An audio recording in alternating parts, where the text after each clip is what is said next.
So what this slide is showing is basically when they looked at the different taxa compared to the omnivores and the vegans and vegetarians, the omnivores are the darker squares, the vegans and vegetarians are the lighter squares.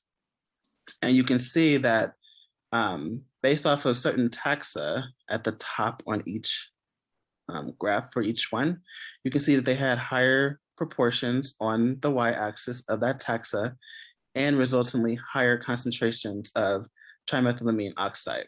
So it suggests that this particular taxa had a greater capacity to generate trimethylamine oxide. And what was proposed is that, like Dr. Bridges said in the lecture, that depending on what you feed your gut flora, certain gut flora will respond to it better than others. And so what's most likely happening here is certain gut flora that are better able to metabolize L-Carnitine are outcompeting the gut flora that are not able better to metabolize it.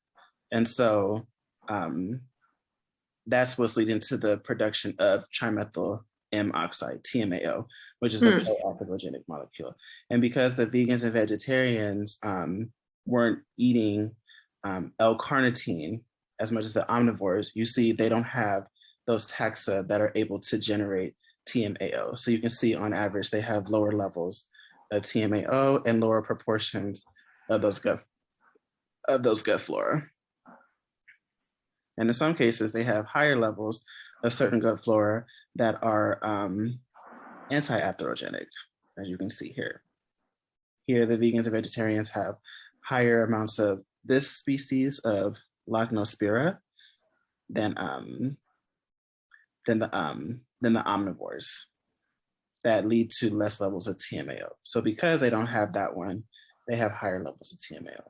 So basically, just take away from this is the carnitine was changing the environment of the gut flora to better produce and generate TMAO.